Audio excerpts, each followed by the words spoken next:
Hello and welcome to Killer Queens, a true crime podcast. I'm your host, Torella. And I'm your better, prettier, younger host, Tori. We're sisters who are obsessed with true crime. And love gal-palin with you about cases. You can expect the occasional curse word, Lots of Friends quotes, and all the 90s nostalgia.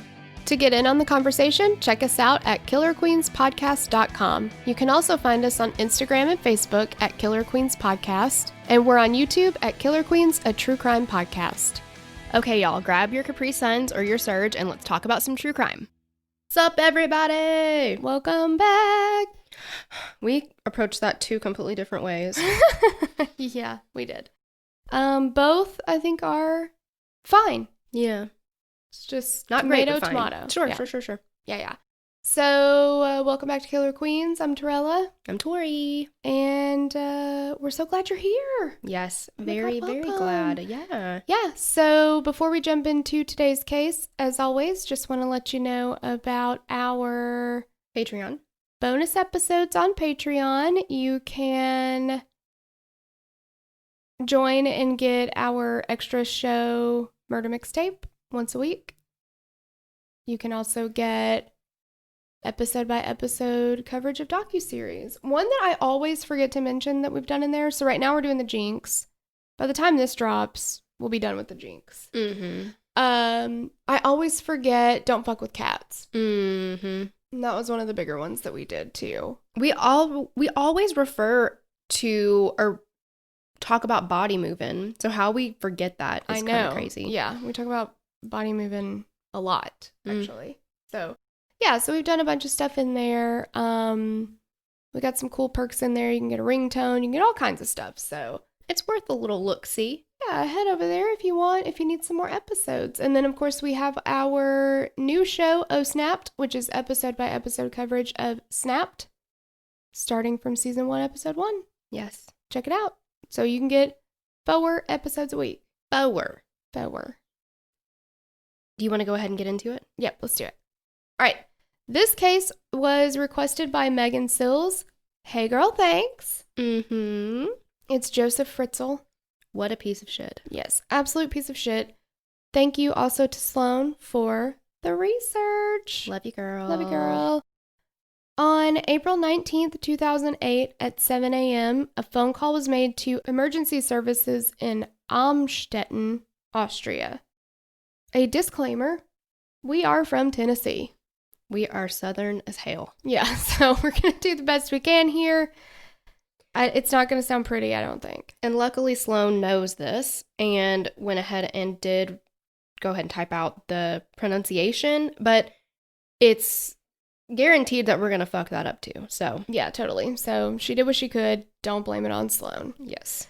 The man on the call said that there was a girl who was seriously ill, and when the ambulance arrived at 40 Jebstrasse, the girl, Kirsten Fritzl, was taken to the hospital where doctors were working really hard to figure out what was wrong with her. They were confused, though. She's 19 years old. She's unconscious, and she was super pale. She'd lost a lot of teeth, and she had a very serious vitamin D deficiency. But they couldn't figure out what was causing it. And one of the doctors in a documentary about the case said that Kirsten was in a place between life and death, which is scary. Mm-hmm. 19. Yeah, exactly. She should be a healthy girl, certainly not so deficient in vitamin D that it's a health problem. Mm-hmm. You should be getting a good amount of vitamin D from the sun. Exactly. And that's a problem. Right. A man who claimed to be Kirsten's grandfather named Josef Fritzl came to the hospital with a letter from Kirsten's mother, which would be his daughter Elizabeth. And the letter said, "Please help her. Kirsten is very scared of strangers. She's never been to a hospital before. I've asked my father for help because he is the only person she knows." For her to be 19 years old. Yeah, this sounds like she's a 2-year-old kid. Mm-hmm. Fine that she's never been to a hospital. But so frightened of strangers that she has to have, I understand her grandfather had to probably bring her to the hospital because she was unconscious. How could she have gotten herself there?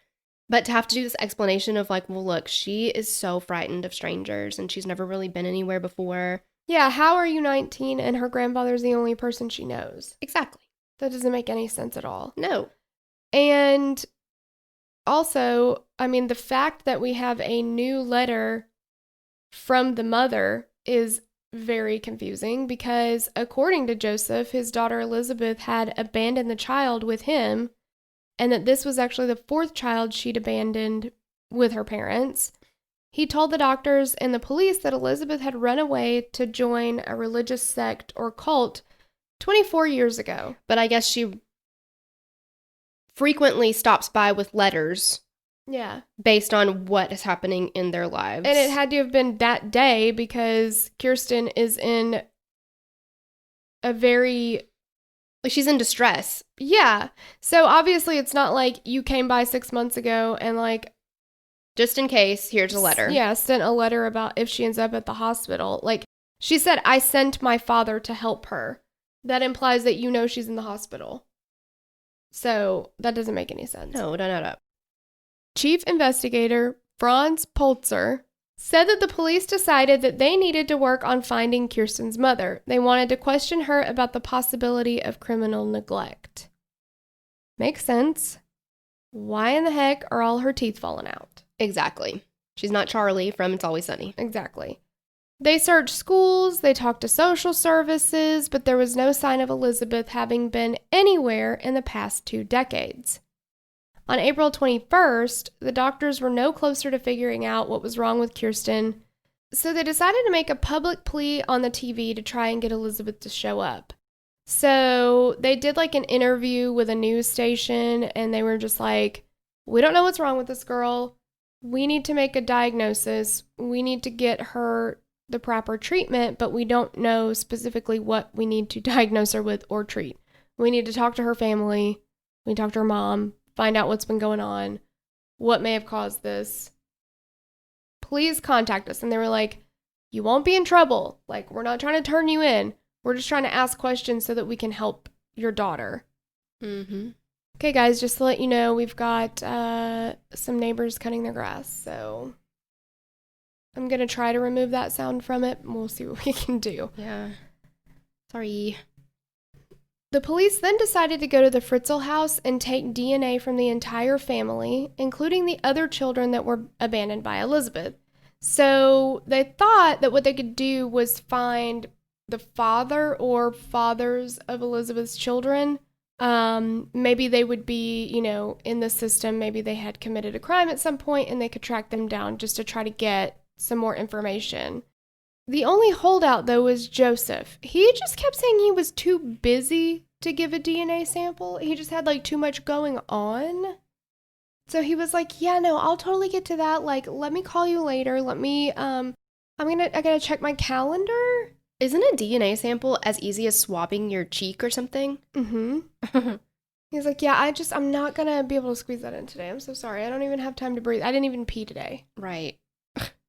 Come on. But then on April 26th, Josef led both Elizabeth and 2 more kids into the house, saying that she'd heard the plea on the TV and came home anxious to help her daughter, Kirsten. Josef took Elizabeth to the hospital, but the main doctor wasn't there, so they left. And when they came back, the police were there wanting to talk to Elizabeth. Where have you been? Why did you leave your kids? But Elizabeth did not want to talk at first. Around midnight, Elizabeth did start talking. She told the police that she had not abandoned her kids. She had not run off to join a cult. Instead, she'd been kidnapped, locked in a dungeon, and raped repeatedly over 3,000 times by her father, Josef Fritzl. It's just so disturbing. Yeah, it's horrible. It's the worst thing. Oh my gosh, it's terrible. Yeah, there's no words. No. For 24 years. It's insane. And she literally, once she started opening up about it, she literally, got out so much. She kind of chronicled the previous 24 years in captivity in 2 hours. She just she couldn't stop talking. But that shows you how little happened, that she could cover 24 years of her life in just 2 hours. Yeah. Yeah. And like, she also, like, because she told him that she would talk to them if she never had to see her dad again. Like, she wanted to be sure that she didn't have to go back to her dad. And once they were like, yeah, sure, we'll do that, then she was like, okay, here's everything. Because she definitely, I mean, if they return her right back to her dad, then I don't know. What did he think was going to happen? Did he think he was going to be able to bring her to the hospital and then it was just going to go back to the way it was? I have no idea. You can't let her out and then think that she's not going to say anything to anybody. Right. I guess he thought, though, that she was so... like, overcome with, what, Stockholm Syndrome or something? Yeah. That she just wasn't going to say anything. Right. I don't know. Okay, y'all. Biossance is back this week. You already know I'm obsessed with it. I found a new meme that I thought would be really funny because last week I shared the one with those like Steve Madden chunky shoes, and I was like, the meme is like, I didn't make it up. If you own these shoes, it's time for a night serum. So I've seen the meme going around with pictures of like JTT, Nick from the Backstreet Boys, Nick Carter, Devin Sawa, and Leonardo DiCaprio with their kind of like that, you guys know what it is, the like bowl cut, kind of split in the middle, that haircut. So it was like, if your boy crush looked like this, it's time for a night serum. And I was like, all right, got me again, like totally. Now that I know it's the time in my life that I need to focus on actively exfoliating my skin, preventing and treating fine lines and wrinkles, reducing the appearance of pores, and making my skin smoother and softer, I am so glad that we have been introduced to Biossance. Biossance's Squalane and Lactic Acid Resurfacing Night Serum is thebomb.com. I put it on at night. Even after one day, I'm not even kidding, after one day, I shared it on Instagram and Facebook, you can go back and see it. My skin looked so good. It was like glowing, but also my makeup over it, it made a really smooth surface for my makeup to go over. And if you've got sensitive skin, it's perfect because my skin is super, super sensitive. Usually creams like that, I've never been able to do them because they burn for me. And this was, I mean, it didn't hurt at all. It was like, I can use it every day. And that's the cool thing about this serum is that with 10% vegan lactic acid, it's powerful enough to produce dramatic results, but gentle enough for daily use. You are gonna want this every single night in your regimen. And if we're being completely honest, I'm a little bit lazy and it's the only thing that I use at night other than washing my face. So it's amazing. And just for our listeners, Biossance is offering 20% off your entire purchase, and they have a full line of skincare products to choose from. Visit www.biossance.com, that's BIOSSANCE, and use our code QUEENS to get your 20% off. That's biossance.com and code QUEENS for 20% off your entire purchase.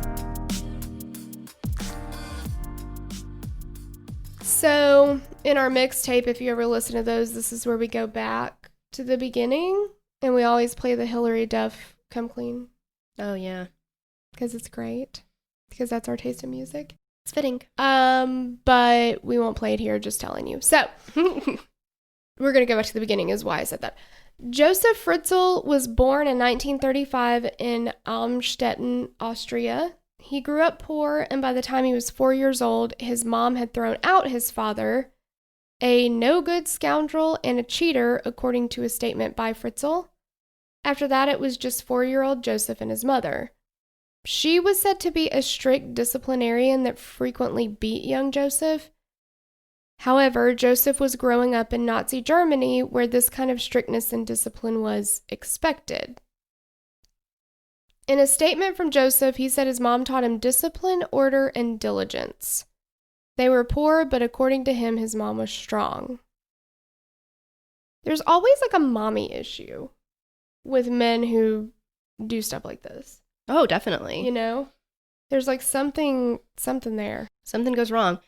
They did say in the documentary that we watched that there's a saying in Austria that's like, it's better to be strict than not, I guess. You know, like, I don't remember the exact quote, but they definitely said something about how in Austria it's expected for parents to be pretty strict on their kids. They're like, ABS, always be strict. Exactly. Yeah. In 1945, when World War II was coming to a close, Josef began school, but he was 2 years older than all of his classmates since the war had disrupted his life and education, and pretty much everybody else's. Classmates said that Josef was always kind of superior to them because he was a little older, and because he was one of the smarter kids in class who didn't really have to study. These classmates also described him as a loner but a pleasant friend. He never brought friends to his house, and friends said he actually made sure that they didn't come over. They didn't really say why that was, if it was like because his mom was so strict or if he just didn't want them there, but like he was very careful to be sure that nobody ever came to his house. Josef said that his mom was the best woman in the world, and I was her husband in some ways. I would like to know what ways? That's not a normal statement. No. Well, keep going. It gets worse. Yeah. He said this was due to him being the only man in the house. He continued to say, I loved her over everything. Okay. That's not horrible. No. But then he said, did I fantasize about my mother?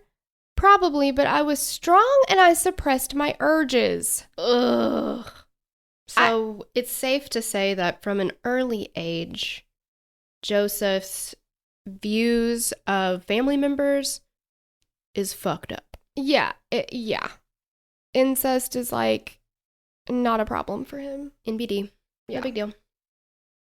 When he was a little older, he started keeping company with women. Then he met Rosemarie in a cafe.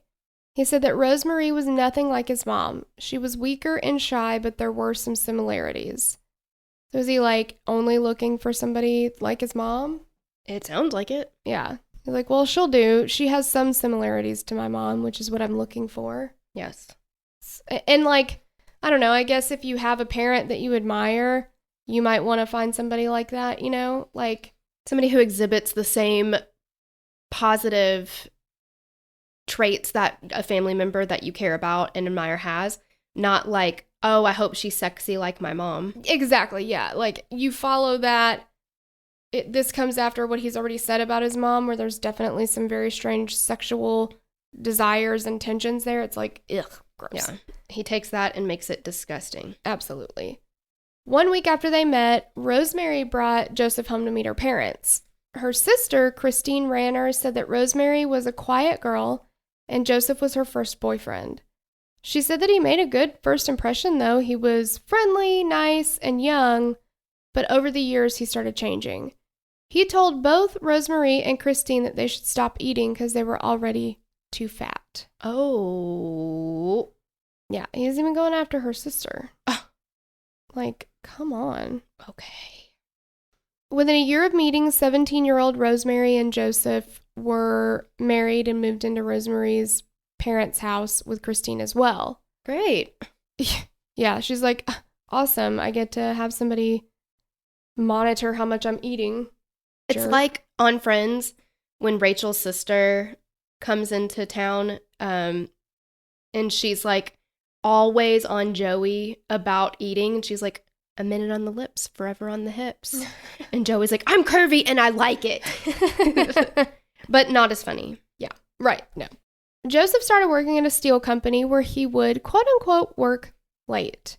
It turned out that working late for Josef was actually riding his bike around and peeping in people's windows because why not? Why is he so weird? He's so weird. Like, you have a wife. What? Peep at her. Yeah, that's weird. Yeah. What are you doing? It's gross. In 1957, not long after they were married, Josef and Rosemary welcomed their first child, Ulrich. I don't know. After Ulrich was born, the Fritzls continued to add 6 more kids to their family. The second was Rosemarie Jr. I am always confused about women and junior. Like, our grandmother was a junior, but It's just interesting. It really is. Yeah, to hear that. Then Harold, then Elizabeth in 1966, Gabrielle, Joseph Jr., and Doris. Then in 1967, Joseph was arrested and convicted of raping a woman at knife point.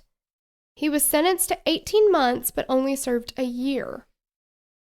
I highly doubt it's because Joseph was an exemplary inmate. Yeah.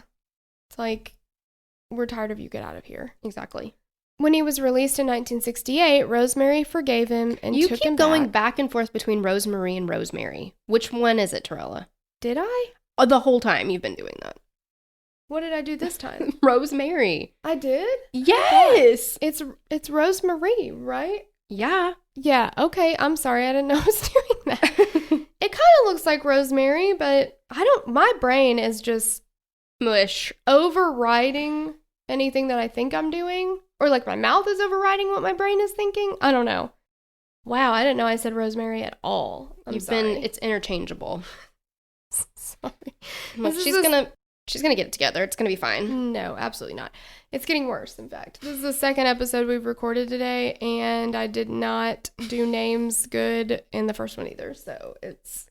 And had no knowledge of it at all. No, I didn't know. I'm just like, Tori's like, why are you saying that? I'm like, I'm not saying that, you're saying that. Wow. It's bad. Okay, when he was released in 1968, Rosemary forgave him and took him back, and in Austria, after 10 years, the statute of limitations kicked in, and the conviction was wiped from his record. So, by 1977, his record would once again be untarnished. So things were looking pretty good for old Joseph at this point. How is that even possible? Yeah, why would you wipe a violent sexual crime from somebody's record? And not only that, it's like he, big fat, got the teeniest little slap on the wrist. I don't even know if he got a slap on the wrist. He's kind of like, hey guys, promise you're not going to do that again, okay? That's not cool. Let's not do that. Yeah. I'm slightly bothered by it. Let's just not try to do that again. Yeah, like he serves a year. He goes back to everything exactly the same it was before. And then they're like, you know what? We'll pretend like it never happened. Yeah, we'll just pretend like it never happened. Like, because people, I mean, we've talked about this so many times, but just from all the cases we've covered, people who commit violent sexual crimes do not stop. All they do is ramp escalate. Up. Yes. It always does. And like people who abduct women that they don't know, they will end up committing homicide. They will. It just... If you give them enough time, they will do it. Yeah, I don't understand. I mean, I know the laws are different everywhere, but wiping something like that from somebody's record is... but, you know, they did this here during that time too. I'm thinking of like Wesley Allen Dodd. He got out of everything. He got just like tiny slaps on the wrist, and I think stuff either got wiped from his record, or I can't remember now, or just the record didn't follow him properly. So it's like nobody knew he'd, committed all these crimes elsewhere. It's scary. Mm-hmm. At some point, Joseph was accused of attacking another woman named Marie Neubauer, as she was trying to enter her home. You think? Of course he did. Fortunately, she fought him off, and he ran off saying, "One day I'll get you." And then he hopped on his bike and disappeared. He's like, ka-ching, ka-ching. Yeah. I'm going to put the knife in my basket. Whatever, idiot. Mm-hmm. No charges were ever brought in this case. Many people reported that Joseph was definitely the king of the castle. Neighbors said that he expected absolute obedience, and he was very domineering and strict. Obviously, if neighbors knew about this, Joseph wasn't keeping this behavior restricted to just the house. I mean, people could definitely tell that he was not a pleasant person to be around. He was known to be a tightwad who wouldn't give Rosemary anything and treated her like the scum of the earth. And that was according to her sister Christine, which sounds about right. Mm-hmm. I mean, he's already like early in the relationship telling her how fat she is. He's just trying to break her down. Mm-hmm. School friends of Elizabeth said that she found the home oppressive and that she was more comfortable at school than at home. Elizabeth was said to be very shy and quiet by almost everyone.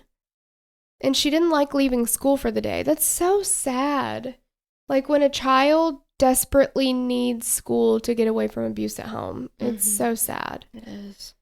This is probably because she was Joseph's favorite and most likely to deal with his wrath. She became the target of his abuse at about 11 years old, and after this, she frequently made attempts to run away. There were reports of her running away at 12 and again at 14 or 15. Both times she was either brought home by the police or returned on her own after staying with her older sister in Vienna. Josef said that after she hit puberty, Elizabeth stopped obeying him and began causing a lot of trouble. Joseph's best friend, Paul's ex-wife, Elfriede Hora, said that Rosemary told her that Elizabeth was often beaten by Josef and he didn't like Elizabeth. Rosemary's sister, Christine, said that Rosemary was just happy that Josef left her alone. That's horrible. Even if Rosemary didn't know some of this stuff, which I don't know how she wouldn't, she knew that her husband was beating the shit out of her child and was like, well, at least it's not me. Yeah, that's just awful. I just do not understand how you can feel that way, because unfortunately, you hear about this kind of stuff happening way too often, but I've heard of parents or moms getting in the way and being like, no, if you're going to hit somebody, you're going to hit me. They spare their children. Yeah, exactly. Yeah. I will take the beating. Don't beat the child. I guess it's safe to say that Rosemary, the claim about her being weak is fairly accurate. Yeah. Yeah. I mean, nobody deserves the beatings. Like, it's just terrible, but to let your child be the scapegoat for that or something is just terrible. Yeah, because everybody knew that Elizabeth was the one who got it all the time. So it's like, well, if he's paying attention to her, he's not paying attention to me. I can slide under the radar. Like, that's your kid. And what is the deal with Elizabeth being the favorite, so she got all of the beatings? Right. Yeah. Not that any of them deserved it, obviously, but like, is that how you show? It's like, it doesn't make any sense to me. Yeah, it's like a sick way of showing affection. Yeah. Pretty much, I guess. Or like, she was his favorite and he was desperately trying to break her so that she would obey, and she wouldn't.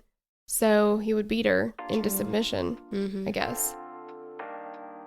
Okay, y'all, the humidity is full force here in Tennessee. I have tried styling my hair for weeks with no luck. Everything just falls or it poofs up, my hair doesn't hold a curl, anything. And I can't have my hair colored as often as I normally do because of quarantine. So I'm also trying to kind of make that last a little bit longer. Enter Prose. Prose creates custom shampoo and conditioners based on your personal hair analysis and their algorithm. So they have got this online quiz, and what I did before I placed my order was I went on the interwebs and I completed the quiz. I was surprised that they asked where I lived here instead of just on the shipping page, but I found out that the reason they ask why or like where you live is because they factor in like the environmental factors that you would be experiencing wherever it is that you live that affect your hair. It's freaking genius. With their algorithm and over 50 billion formula combinations, Prose determined a unique blend of ingredients to treat my exact concerns. So they asked me what my concerns are, but then also where do I live? What kind of lifestyle am I leading? What kind of eating habits do I have? All these things that affect your hair that you don't even think about. After using Prose, my hair is so much shinier, so much healthier, and I can actually curl my hair. They sent me a hair mask, shampoo and conditioner, and they're totally customized to my hair. It's fantastic. If you're not 100% positive Prose is the best hair care you've ever had, they'll take the products back, no questions asked. Prose is the healthy hair regimen with your name all over it. Take your free in-depth hair quiz and get 15% off your order today. Go to prose.com/queens. That's prose, prose.com/queens for your free in-depth hair quiz and 15% off. Joseph's statement said that Elizabeth spent nights at the bars drinking and smoking, and he tried to help her get out of this behavior. He said he got her a job as a waitress, but she wouldn't go to work and she just kept trying to escape. In 1978, Josef began work on an elaborate underground bunker that was concealed by a guest house that the Fritzls would rent out. At this time, it was apparently super easy to get a permit to build underground structures. It was during the Cold War, and bunkers were all the rage. Oh, Sloan says, think Blast from the Past with Brendan Fraser. Such a good movie. Yes, the underground bunker. Yes, it's so good. Wow, so you could just build an underground bunker like nobody had to know about it. Apparently not. But doomsday preppers. Yeah, They have underground bunkers and stuff, and they keep all kinds of canned goods and stuff in there. they sure do. Which, if there is everything that everybody's saying 2020 will withhold or whatever, behold, it will be... I will be visiting someone's house that has an underground bunker. Sure, yeah. Josef even got a grant for a couple of £1,000s from the local council. The government literally helped him build his underground bunker, where he then proceeded to rape his daughter for 24 years. Then on August 20th, 1984, when she was 18 years old, Elizabeth disappeared. And Rosemary never looked for her. Rosemary never, ever, ever looked for her. She just accepted this and was like, okay, well, we had a good 18 years. That was fun. Yeah, it's so strange. I guess Josef was just to the point where she believed everything he said. She'd been in it for so long. I don't know. Guess. It's just awful. I think that, I don't know, she's a victim too. 100%. I don't think that... Yeah. The only people that came out of this not being labeled a victim is Josef. Yeah. It's just sad. There's just some questionable choices from a mother standpoint, I think. Yeah, because what could have been different had she asked more questions, had she said something, had she called the police, to look for her daughter? Because he's just telling everybody she ran off with a religious cult. Mm-hmm. And everybody was just like, okay. Yeah. Her friends knew that wasn't the case. But nobody really looked for her. I guess a few friends, her previous ex-boyfriend came by the house to check and he was turned away. Mm-hmm. But yeah, nobody really went and looked for her. Josef created proof that Elizabeth was gone of her own volition by producing, again, letters from Elizabeth saying that it was useless to try and search for her and that she was very happy. She wrote that she's not going to come home. Over the course of her imprisonment, he would have her write multiple letters which he dictated, and then he would drive far away so he could mail them so they would be postmarked from different places. That's pretty elaborate. Well, and they said that he was really good at planning. Mm-hmm. He's very organized. Mm-hmm. He could have been a party planner. He could have helped people. Exactly. And instead he uses it to imprison and rape his own daughter. Terrible. There's so many ways that you could use that power for good, and he just went the complete opposite direction. But we saw that as soon as he was birthed into the world, Oh my God. he was a disgusting trash bag of a person. He's the worst. However, throughout all this, Elizabeth was really his prisoner in his bunker. Josef said that he knew Elizabeth didn't want this and knew that what he was doing was hurting her, but, oh God, this is so gross. But the urge to finally taste the forbidden fruit was too strong. I have to vomit. That's disgusting. Why? How? Okay. I do not have children. I can 100%, because there's a lot of things where I'm like, look, I don't have kids. I don't know if I have a dog that fat. I don't know if I can say anything. I can 100% say, I will never say that about my children. And how you could look at your own children and think of them as forbidden fruit. Ew, it's so disgusting. It's so disgusting. Or like any member of your family. You know what I mean? Yeah. And I know there are people who kind of get off on oh geez, where are you something going with you're not this? supposed to do. Sure. maybe doing it with the window open or something, or like the blinds open. Like maybe somebody could see us, maybe they couldn't. I don't know. Like, right, like a taboo situation. yeah, something like that. That's so very vastly different than calling your daughter, oh God, forbidden fruit. It's so gross. Why? It's so gross. It's kind of like What? Steve Powell, Susan Powell's father-in-law, Josh Powell's dad. He was like super into Susan and was trying to get with her, but he also was very attracted to his daughter Jennifer, and she just moved out as soon as she could because he was very inappropriate with her. Like, I don't think he ever assaulted her, but Because he didn't have enough time. yeah, Jennifer was like, Bye. this is not okay with me. Oh yeah. my gosh. It's disgusting. One case of something like this is one too many. Yeah. And it's sad that there's plenty of them out there. I know. It's disgusting. I'm upset. Yeah. One night, he tricked her to come down to the cellar and help him fix a door. Then he drugged her with an ether-soaked rag, dragged her underground, and chained her to the wall. I cannot. He would later say that his reason for doing this was to protect her from persons of questionable moral standards. Laughable, Joseph. Seriously? You are the pot calling the kettle black. Hi, pot. This is the kettle. You're black. Yeah, like, are you serious? You're trying to protect her from people who have questionable moral standards when you yourself are referring to her as the forbidden fruit, knowing full well you're not supposed to sleep with your daughter.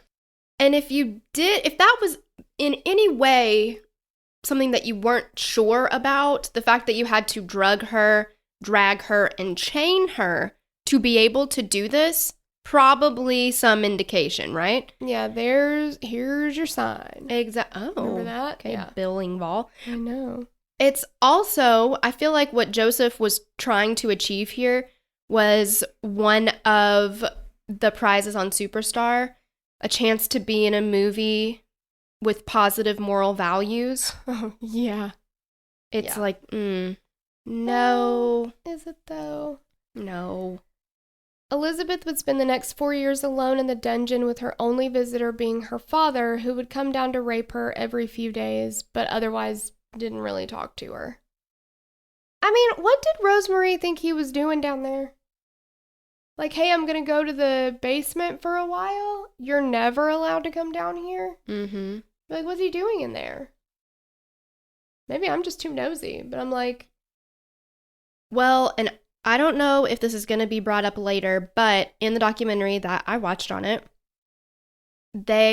one of the guys that was being interviewed, maybe a police officer or something, he was like, we have a saying in Austria, and it's like, mind your own business. Like, don't bother other people don't be too nosy.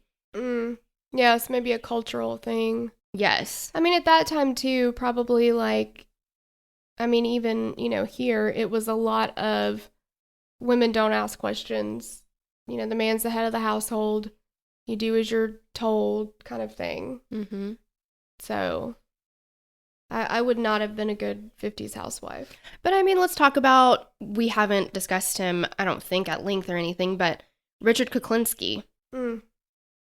He was a hitman for the mob. They called him the Iceman because he would murder people and put them in his freezer and then scatter their body parts. And they were like, I had no idea how long he's been dead for because it was 6 months ago and he's just been frozen the whole time, And his wife, he would leave and be like, hey, Christmas, I'm going. Bye. And if she said anything, he would beat the shit out of her. Mm-hmm. Yeah, that's true. So I think from what I'm gathering from Joseph, he's the kind of guy that you just don't ask questions. Yeah, that's true. Yeah, because she definitely didn't want to take a beating, that's for sure. And Right. she shouldn't, but... Right. Yeah. But you knew the consequences. Exactly, yeah, there is a consequence.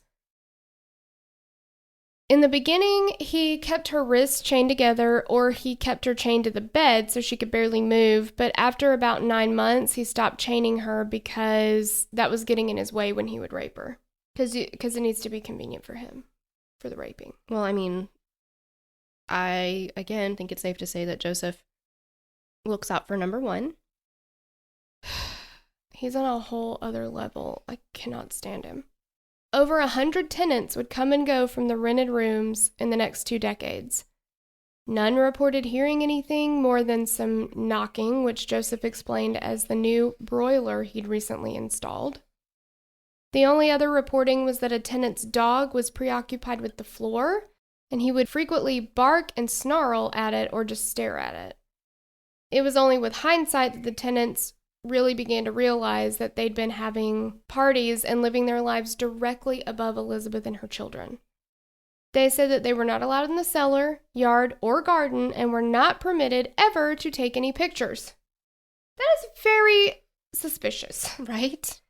Like, you have to sign like a non-disclosure agreement when you move in. Josef even told them that if they mess with the cellar door, they would get electrocuted and die. They're like, okay, where do I sign? Yeah. You will get chlamydia and you will die. Meanwhile, above ground, no one was looking for Elizabeth. They had no reason to believe she hadn't run off to live with a cult.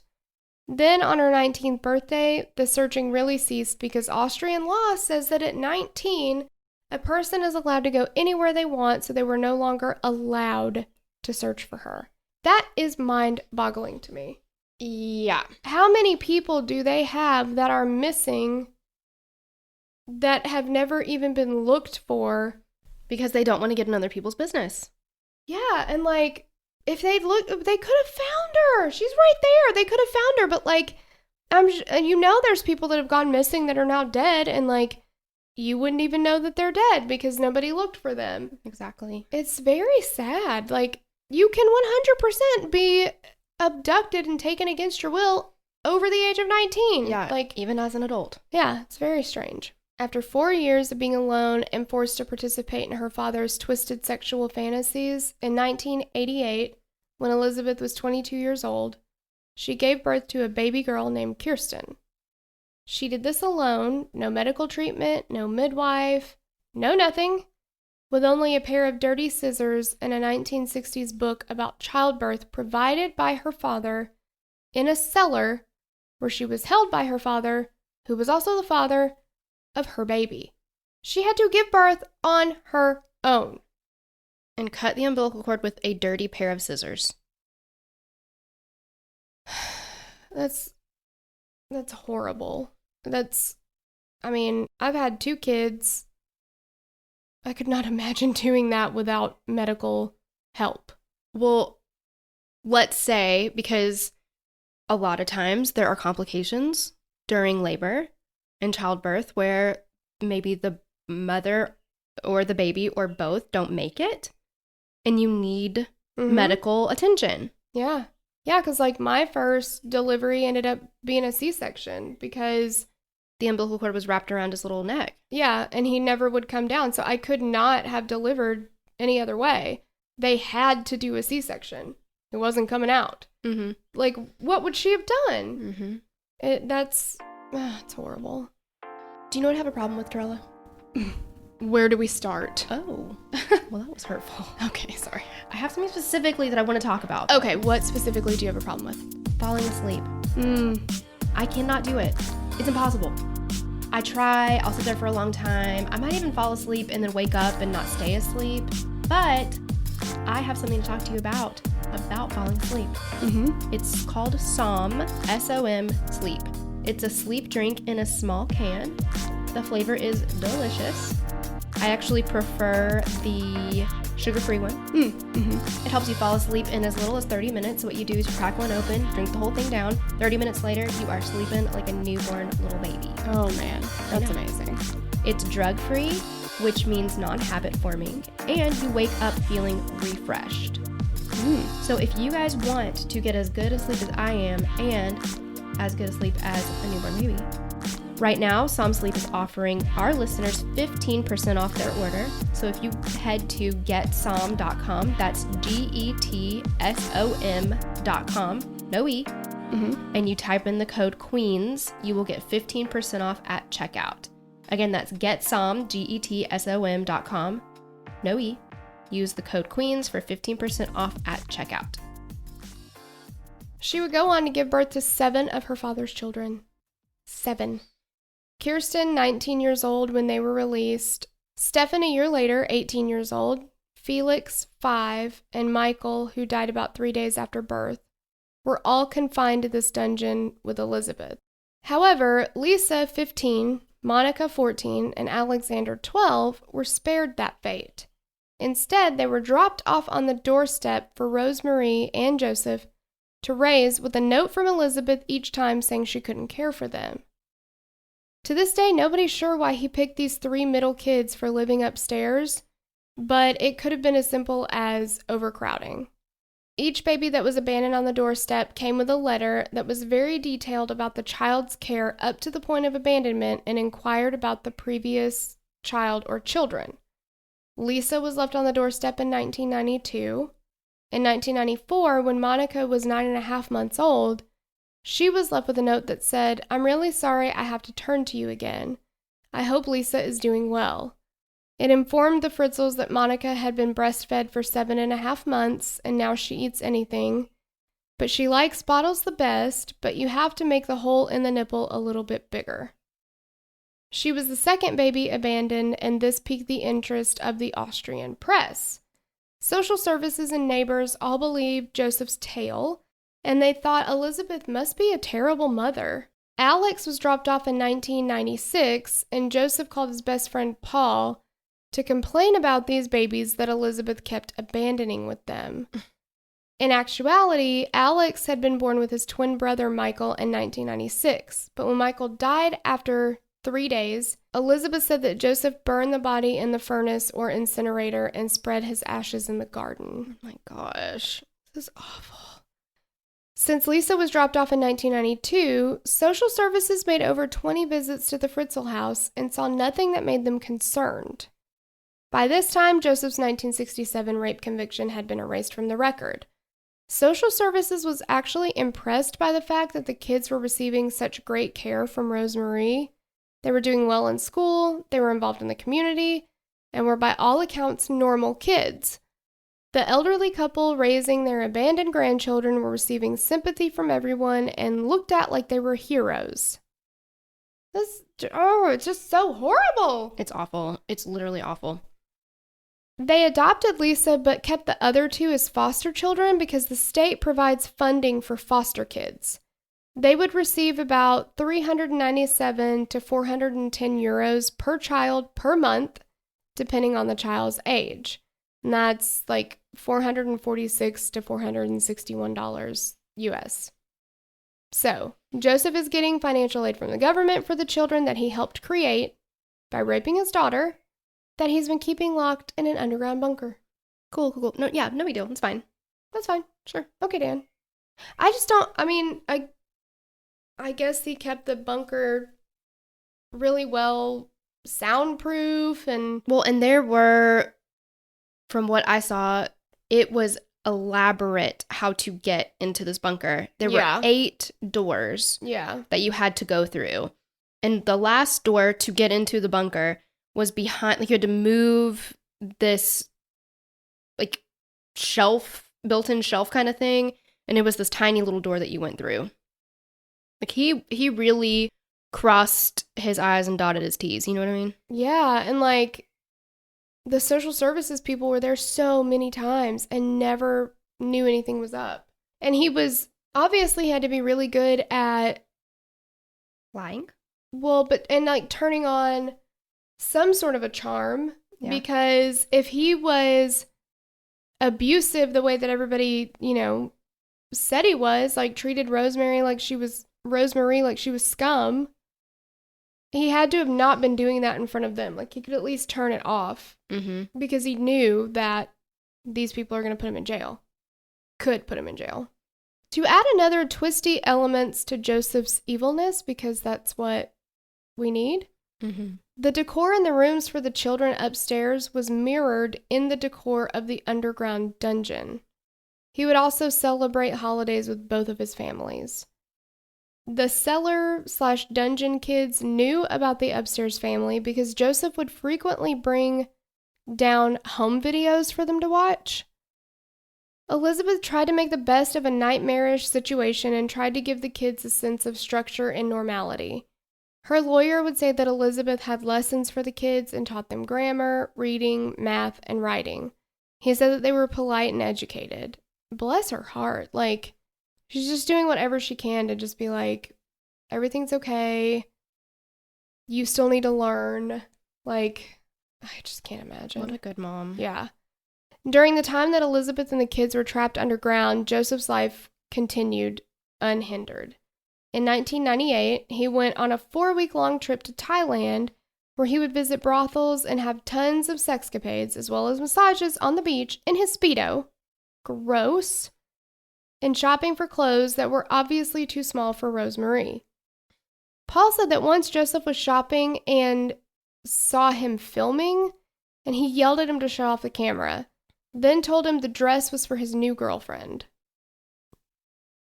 And Paul was like, okay, this is fine with me. Yeah, Like, whatever. He doesn't care. Cool.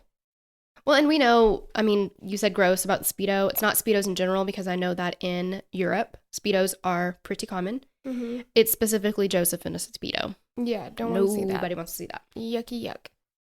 Once the truth came to light, people thought he may have had an accomplice for the times he went away. However, Josef was a meticulous planner and had most likely organized things underground so well with stockpiles of food. Plus, there was an electric stove and kitchen things as well as laundry. Theoretically, they could live down there for extended periods without him coming down. And like he did it. He built it out like a 2-bedroom apartment. I mean, It had like a kitchen and everything. It had a bathroom, a toilet. Like, he had it fully functional. Yeah. Also, DNA samples were taken all over the dungeon, but the only DNA was from Josef and his captives. So they never found an accomplice that would have. Yeah, anybody that was helping him with it. In order to keep his secrets, Josef would go shopping for his underground family out of town so he wouldn't be spotted buying things in bulk or things that might seem strange to buy casually. Then he would take things underground under the cover of night. And Rosemarie had no idea throughout all of this, apparently. Josef said in a statement that the more time that went by, he knew judgment would get harsher and harsher, so there was no way he could reveal the truth. Unfortunately, Kirsten's illness would take the decision out of his hands. She began going in and out of consciousness and having seizures. Elizabeth begged him to take her up to a doctor, and once he agreed, his web of lies came unraveled. After Kirsten's April 19th trip to the ER and Elizabeth's April 26th reappearance and talk with the police, on April 27th, the police went into the cellar where she had lived for the past 24 years. According to police witnesses, the cellar was kind of like a rabbit warren with a series of 8 locked doors before you finally get to the living area, which we talked about. Behind the last door, there was a bookshelf that was a secret passageway to the small windowless 2-bedroom, 1-bathroom dungeon with 6-foot ceilings. That's tiny. And, no access to sunlight, no access to outside air. It's like, I would be claustrophobic. That's so scary. Yeah. Where Elizabeth had lived, been raped, given birth to 7 of her father's children alone, watched 1 baby die and 3 be taken from her before finally seeing freedom after 8,516 days of imprisonment. That's just... It's terrible. All of that is torture. Like, the things that he did to her are torture, but taking her children from her... And the fact that, like, she knows that her children are his children. Like, it's just horrible. Mm-hmm. Josef had created a natural barricade above ground with shrubs and gardens. His neighbors weren't home very often, and they weren't close in proximity or relationship anyway. Neighbors said that Josef and his family never came to the garden parties that happened in the neighborhood, and eventually they just quit inviting him. I can't see him being a garden party variety. Absolutely not.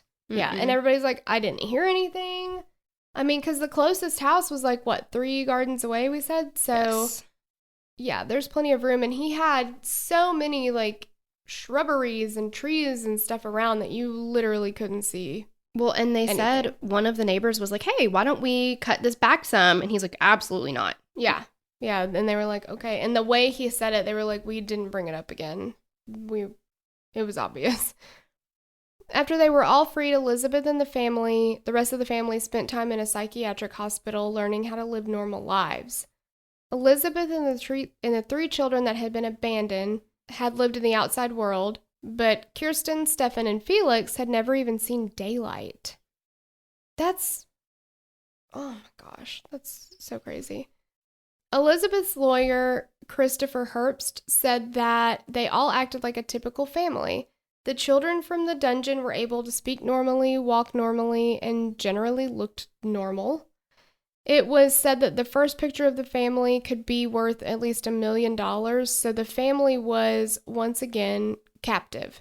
They were not allowed to leave the hospital or even walk the grounds for fear they would be bombarded by the paparazzi. That is so terrible. Like, when I heard that, I felt so bad. We talked about the media a lot in other cases and how frustrating it can be. That is coming from somebody who is relatively nosy and wants to know more about cases, but at what cost? Now this family has been released and has a chance to rejoin society and have some semblance of a normal life, but they can't because too many people are too nosy and they need to get a picture.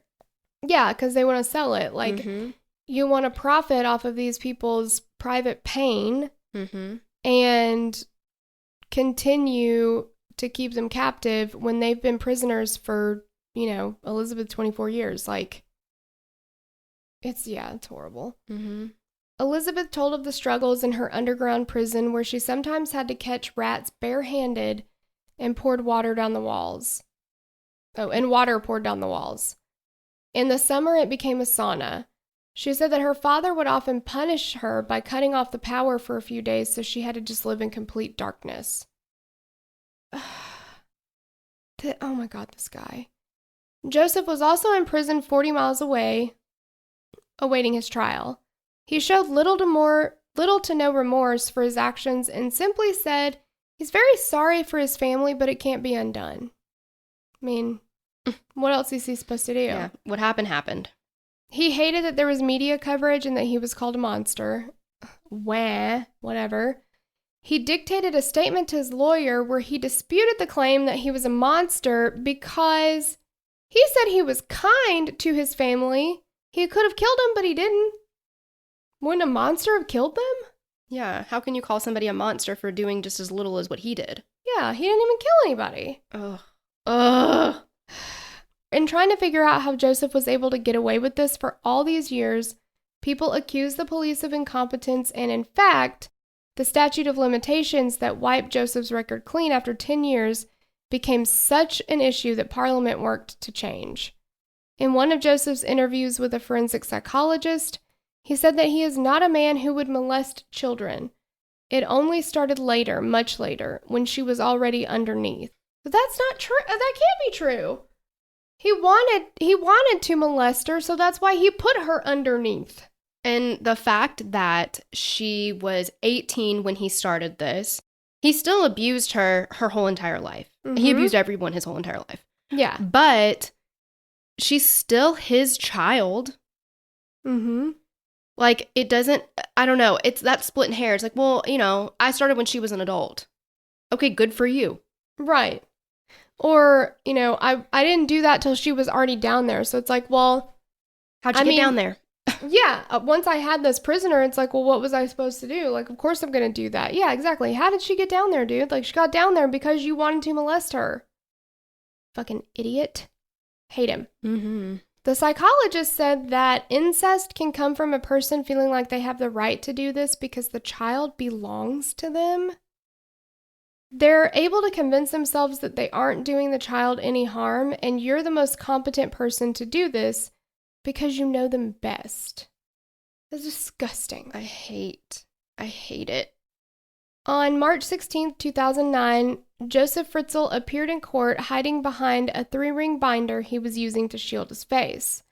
He was facing charges of rape, incest, false imprisonment, slavery, coercion, deprivation of liberty, and murder for baby Michael. Josef denied that his imprisonment of Elizabeth was anything but the act of a devoted father according to his attorney. Wow. His defense was that he was just trying to rescue his misbehaving daughter by locking her away from bad influences. And then he got her pregnant 7 times? How is that you rescuing her from bad influences? The only bad influence that I can see that she actually encountered was him. Exactly. Because fathers don't impregnate their daughters. Mm-mm. It's disgusting. Mm-mm. Elizabeth, now in her 50s, and the kids were given new identities, but the tabloids, of course, found them. They're said to be living in an incredibly secure home and neighborhood with 24-hour CCTV coverage, and none of them have the name Fritzl anymore. Josef was put in prison for life, and even other prisoners won't associate with him. In March of 2016, Josef was punched in the face by another inmate and lost several teeth. In 2017, he paid 545 euros to change his last name to Mehrhoff. In March of 2019, the Daily Mail reported that at 84, Josef Fritzl is suffering from dementia and is slowly dying. The site also reported that the Dungeon of Horrors was filled in by the Austrian authorities to prevent other perverts from worshiping it as a shrine. Oh my God. This is what you were saying, Tori. There's an Austrian proverb that says, if it's not your business, don't get involved. They mind their own business to respect the privacy of others. Wow. You know what I think? What? This is the worst, or this is a terrible part of the entire case, that Josef has gotten dementia so he can completely forget about all the terrible things that he's done before he dies. He doesn't have to go to his grave with that knowledge if the dementia gets that bad. Mm-hmm. Yeah, that's true. That is not justice. Yeah, and they'll never forget. You know, they'll Yeah, never be able to They forget. have to live with that. And he gets to blissfully become unaware of everything that he did, even though he didn't find anything wrong with it anyway. Right, yeah, even if he did remember, he'd be like, man, those were the good days. It's horrible. It's awful. And I mean, I totally get, like, not being too nosy. But, I mean, I don't think anybody, the way that he had it set up, you can't fault the neighbors, you know? It's like, yeah, maybe I heard some noises, but you're never going to think, what if he's got people in his basement that he is keeping captive? Mm-hmm. And he's raping his daughter. Like, you're never going to think that. Nobody could have known. Right. I don't even think, because being someone who is not capable of such acts, your mind doesn't naturally go there. Right. Yeah. Now, if he lived next to some true crime podcast fans, that's the first thing we would think. 100%. What do you got down there? Yeah, exactly. What are you doing down there? Why are you hiding stuff? Yeah. How many people do you have down there? Exactly. Yeah. But, it's just crazy. And I, you know, I know it is hard to think that Rosemary didn't have an idea of anything going on, but she was definitely abused too. I mean, you know, you definitely hope that if something like that happened, you would be able to leave or be able to rescue your children. Yeah, something like that, but that's not always possible. Well, and she suffered years of physical, mental, emotional abuse. Right, yeah, that mental abuse makes it very difficult to do what you normally would do. Or you think you would do, kind of thing. Absolutely. Yeah. It's so easy to say, well, I would have done this, but who knows? Yeah, exactly. You don't know. And I think it's really hilarious that Torella is going around saying that if he lived next door to some podcasters or podcast fans, that you would do something about it, because just earlier, we literally heard a kitten meow, and it was 100% a ghost kitten, and Torella's trying to convince me that it's the air conditioner kicking on. I don't know what it is. There's also some other like weird noises that happen, and like they always happen. I only hear them in this room where we record. And this room is directly over the garage. There's literally no reason. I've literally gone immediately down to the garage because it sounds like there's got to be like a raccoon like scraping around in there. And I've gone immediately down to the garage. There's nothing. What is it? I don't know what it is. Maybe my husband has a dungeon of a family of raccoons just scraping around. Yep. It says raccoon captives. I don't like it. Yeah, I don't know. There's something going on here. So I've asked Tori to quit her job so she can stay here and protect me because I'm going to be here by myself. I'm doing what I can. Yeah. All right. Well, that's the case. Let us know what you think about it. Thanks again to Megan Sills for requesting it. Thanks, as always, to Sloan for the excellent research. Jesus. Research. Thank you to Torella for providing hilarious things to laugh at. I used to know how to read. I don't know what happened. Yeah. And thank you to our producers, Brittany Buell, Greg Brock, and Karen Washington. We love you. Thank you so much, and we will catch you on the next episode. Bye. Bye. We'd love to hear your thoughts on this case. Connect with us on Instagram or Facebook to continue the conversation. Thanks for listening, and we will meet you back here next week. Bye. The theme song for the show is created and composed by Stephen Toby. You can find more of Stephen's work on SoundCloud. Our logo was created by Sloan Williams of Sophisticated Crayon. You can find more of her work on Etsy. Visit us at killerqueenspodcast.com for merch and other info about the show. Chief Investigator Franz Polster. No. Poltzer. Okay. Chief Investigator Frank Poltzer said that the police... It's not Frank. But damn it, I did it again.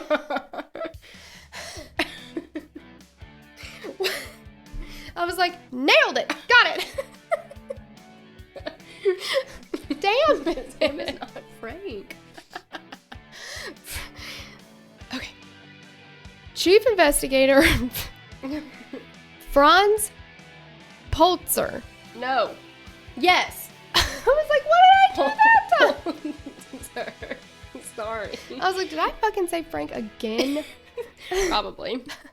Called him Prissy. Then he drugged her with either... No, ether soaked rag. Okay. With an...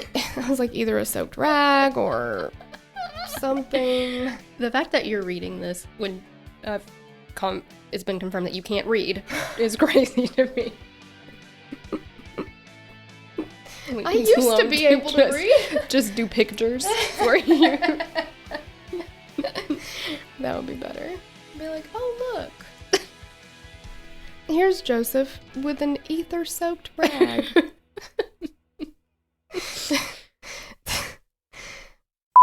After 4 years of being alone and forced to participate in her father's twisted sexual fantasies, in 1998, when Elizabeth was 22 years old... 1988. Yeah. You said 98. Did I? Yes. Are you sure? Go back and listen.